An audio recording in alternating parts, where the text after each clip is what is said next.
Hola, hola, ¿qué tal mis queridos amigos? Estamos de vuelta aquí ya con el tema de cálculo o con el curso de cálculo en la parte de derivadas. Seguimos con derivadas. Vamos con un segundo problema. Nos dice aquí, se tiene un tanque cónico invertido de 6 metros de altura y 4 metros de diámetro, el cual tiene en la parte inferior un sumidero que consume 800 mililitros por minuto y en la parte superior un caño que lo alimenta. Bien, si el nivel de agua sube a razón de 20 centímetros por minuto, cuando la altura del nivel es de 3 metros dentro del tanque, calcule el flujo de entrada del agua. Bien, tenemos acá, este es el tanque invertido, un tanque cónico invertido, y tenemos un flujo de entrada, ¿no? Bien, y tenemos un sumidero, ¿no? Por la parte inferior, un volumen de salida. ¿Ok? Un flujo de salida, ¿no? Porque nos hablan así de esa manera. Un caudal o un flujo en este caso. Bien, vamos a tener sí o sí, ¿no? Una parte, un flujo retenido, ¿no? Que siempre se va manteniendo aquí, ¿no? A medida que eso va llenando, hay un flujo que va saliendo. Esto quiere decir que no es lo mismo la entrada que la salida.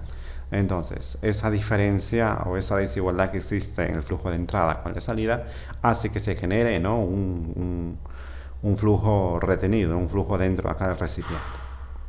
Bien, entonces vamos a tener aquí a lo que nosotros vamos a llamar un volumen conservado, ¿no? Vamos a ponerlo aquí.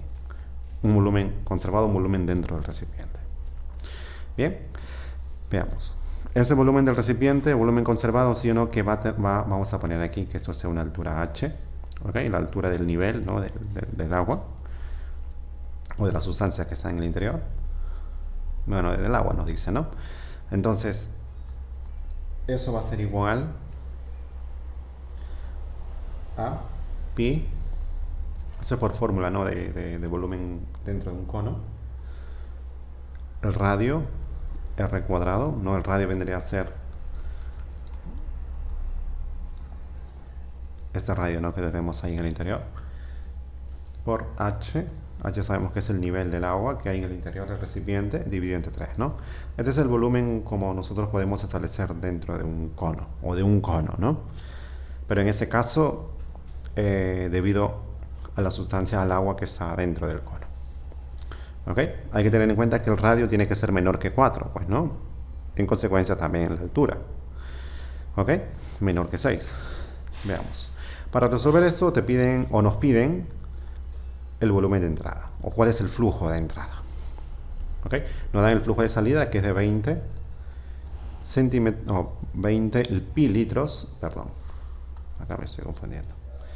Es 800 pilitros, ¿no? Litros por minuto. Bien. Y que la variación o la razón de cambio, ¿no? De la altura del nivel del agua dice que sube a 20 centímetros por minuto. Podemos poner aquí que la razón de cambio de h, pues, ¿no? La variación de h con respecto al tiempo es de 20 centímetros. Eso lo vamos a poner a metros, que sería 0.2 metros por minuto. Eso es para tenerlo en cuenta también, ¿ok? ¿Dónde ocurre esta variación de altura? Ocurre aquí, ¿no? En ese nivel, ¿ok? O sea, esto va aumentando 0.2 metros por minuto. Bien. Ahora, para resolver este ejercicio nosotros tenemos que aplicar a lo que nosotros llamamos como balance o conservación de la sustancia, ¿no? En este caso de líquido. ¿Por qué? Porque todo lo que va a entrar se va a conservar en lo que se va reteniendo y en lo que va saliendo. ¿Ok? No hay otro flujo, no hay otra corriente externa aparte del sumidero de aquí. Entonces es lógico decir que el flujo de entrada va a ser igual a el volumen retenido, el volumen conservado, pero en este caso también tendría que ser un flujo. ¿Ok? Lo tenemos que tratar como un flujo.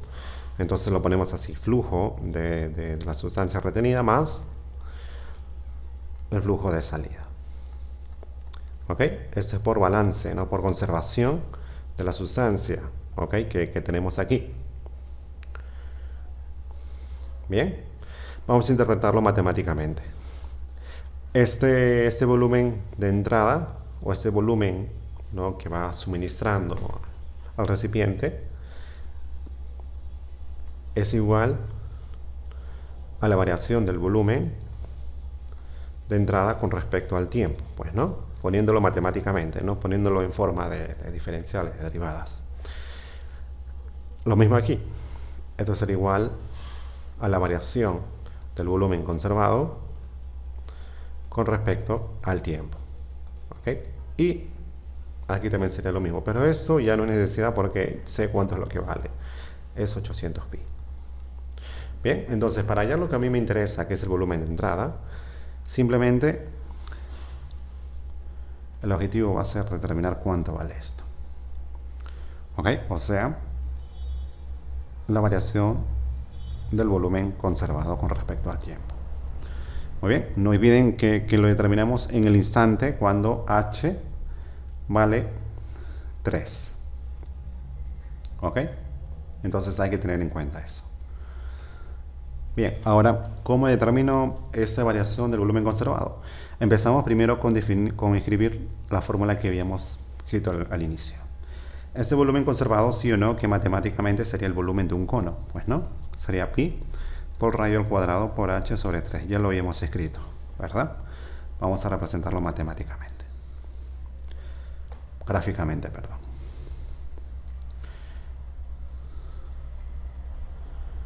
¿Ok? El diámetro, ¿cuánto es del cono? Es 4, ¿verdad? Y la altura es 6. Quiere decir que la mitad o el radio sería de 2. La altura sigue siendo de 6. ¿Ok? Y por acá tenemos un h, ¿verdad? Que es justo el nivel del volumen conservado. Muy bien. Y aquí tenemos un radio r, ¿ok? Que es lo que iría acá en la ecuación o en la fórmula. Muy bien. Perfecto. Ahora, nos damos cuenta que esto está variado en función del tiempo, pero acá no tengo el tiempo. O sea, este volumen conservado dentro de esa fórmula no lo tengo en función del tiempo. Entonces lo que yo tengo que hacer es aplicar una regla de la cadena, ¿verdad? Para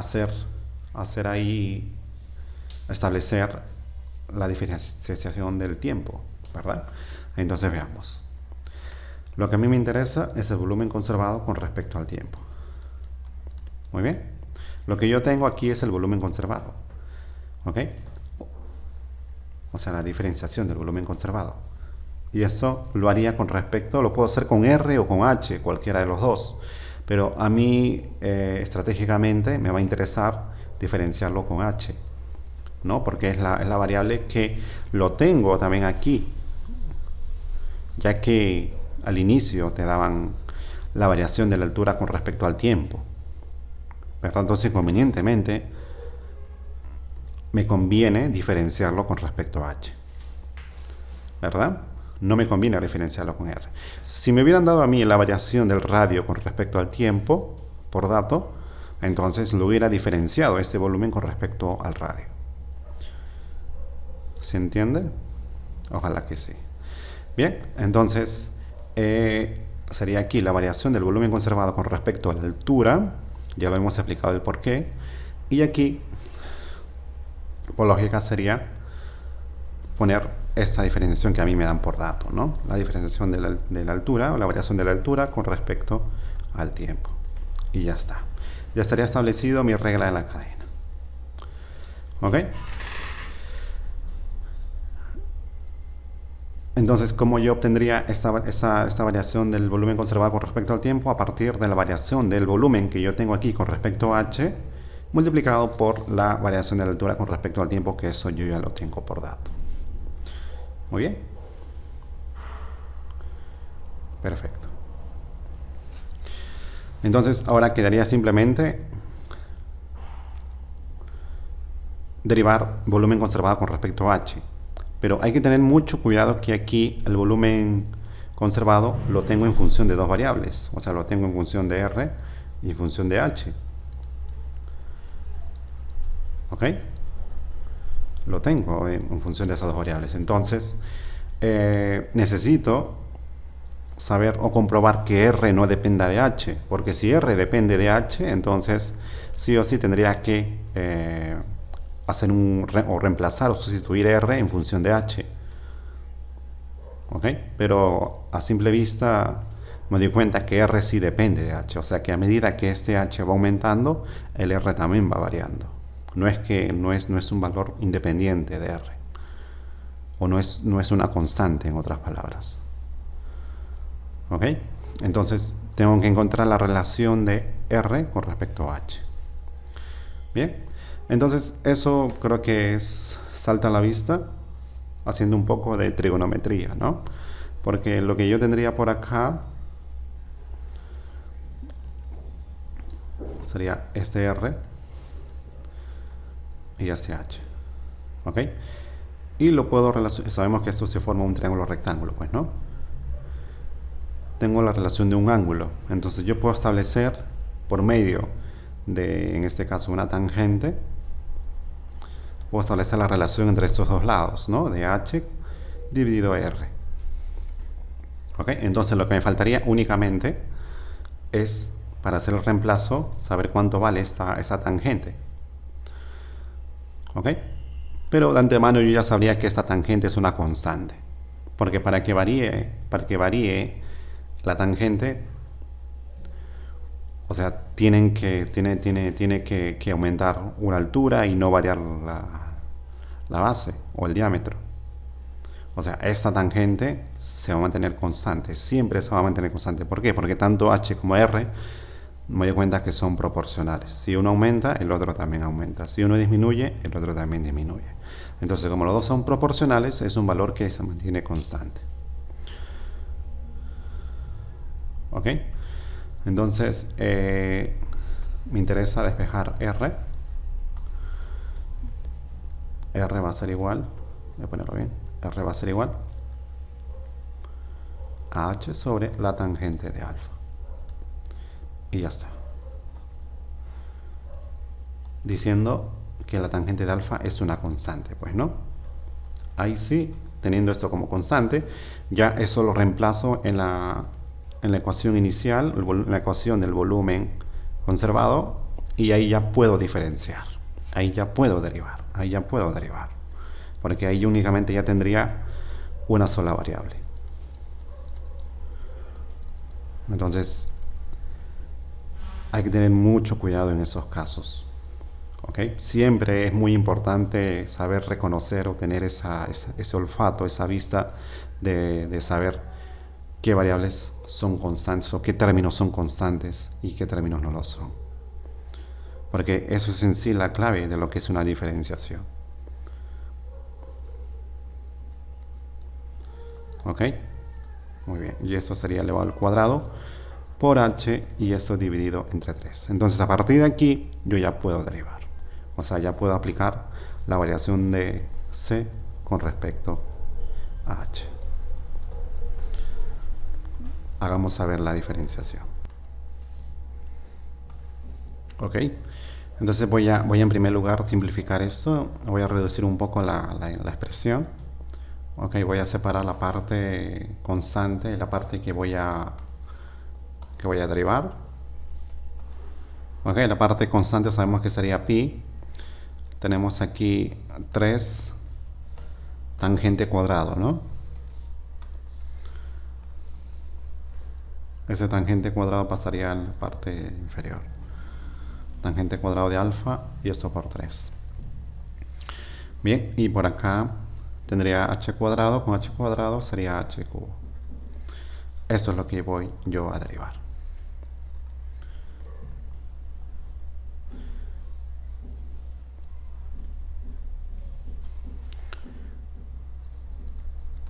Bien, ahora sí derivo. Tengo aquí pi tangente cuadrado por 3 y eso sería 3h cuadrado. Muy bien, 3 y 3 se simplifica y prácticamente ya tengo este valor, ¿no? Que es pi por h cuadrado dividido tangente cuadrado de alfa. Perfecto. Muy bien.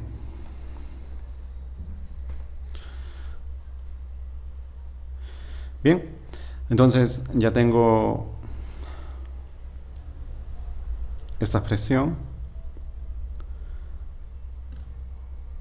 Puedo yo reemplazar la tangente, ¿no? Tangente de alfa. Puedo yo saber cuánto vale tangente de alfa. Ya que tangente de alfa lo puedo hallar, como yo sé que es una constante, lo puedo determinar con el triángulo mayor, ¿no? Con la parte de acá arriba. Sabiendo que la tangente de alfa será la relación de 6 entre 3. ¿Ok? Entonces, con el triángulo mayor, yo sé que la tangente de alfa, voy a ponerlo aquí, para que se note, ¿no? Para que se aprecie mucho mejor. Ese es alfa, pero esto también es alfa. ¿Ok? Acá lo teníamos el nivel de h y por aquí el r, ¿no? Pero por acá yo tengo el 3, que es por dato, ¿verdad? No me estoy equivocando con ese dato. 2, perdón. No, 2 y 6, ¿no? Sería 2 y por acá 6.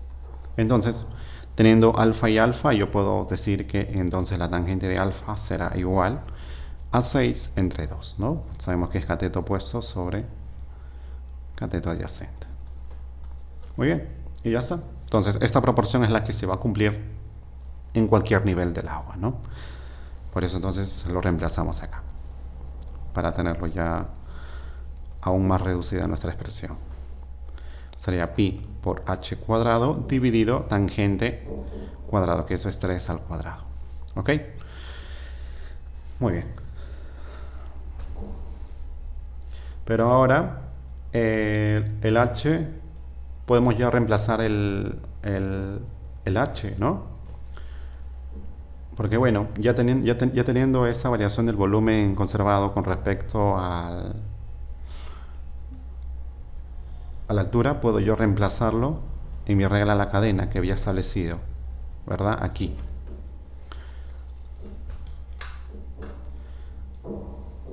Reemplazamos, a ver.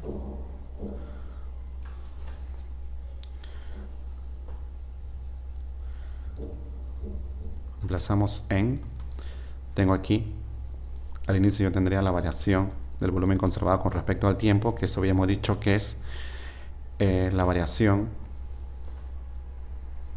del volumen conservado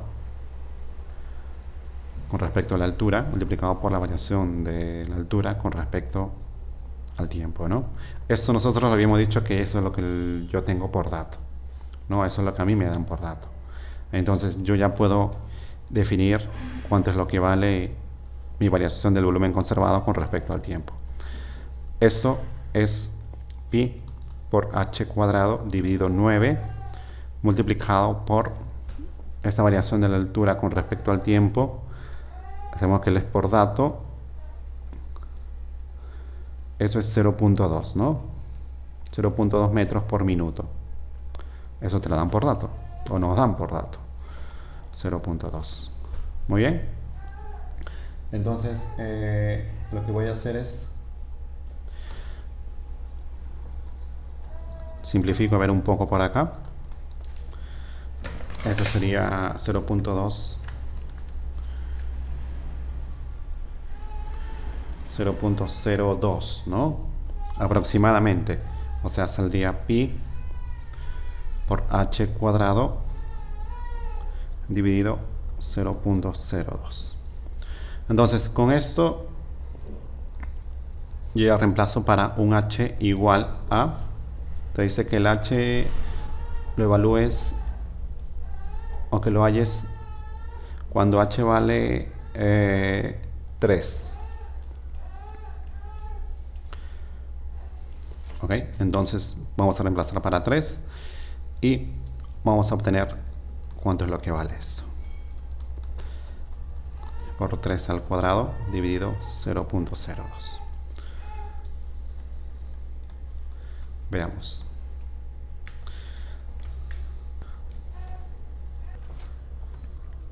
Entonces aquí nos saldría 0.2 pi, ¿verdad? Ya que anteriormente reemplazando 3 al cuadrado, 3 y 3 se van, o mejor dicho sale 9, 9 y 9 se van, quedaría 0.2 pi, ¿no? Bien. Ya tendría entonces la variación del volumen conservado con respecto al tiempo igual a 0.2 pi. Muy bien. ¿Eso en qué unidades van a estar?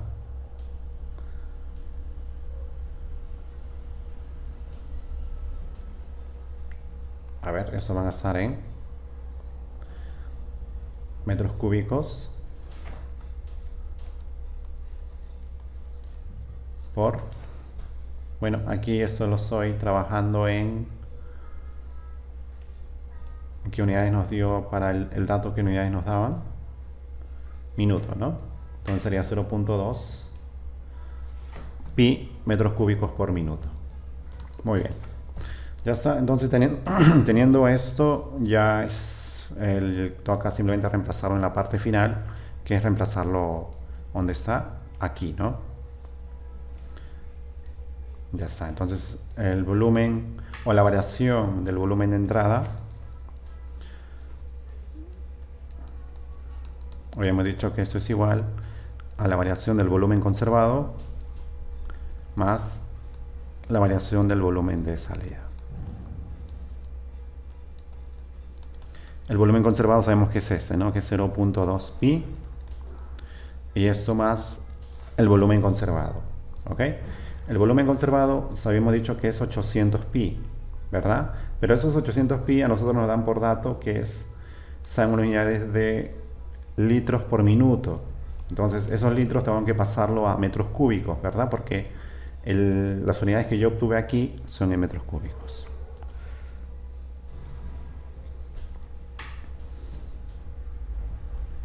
Muy bien. Entonces sería 0.8 pi. Muy bien. Porque yo sé que esto está en litros, ¿no? 800 litros por minuto. Entonces, litros a metros cúbicos es dividido entre 1000. Entonces ahí es donde sale el 0.8. Bien, entonces en consecuencia mi volumen o flujo de volumen de entrada será 0.2 más 0.8, 1 pi metros cúbicos por minuto. Muy bien, mis amigos, entonces esa sería la respuesta. Tendríamos ya el ejercicio resuelto. Un ejercicio interesante, ¿no? Que se ve mucho en este curso de ecuaciones diferenciales. Bien, entonces nos quedamos hasta aquí y ya nos estaríamos encontrando con otro ejercicio. Hasta luego, mis amigos. Hasta la próxima.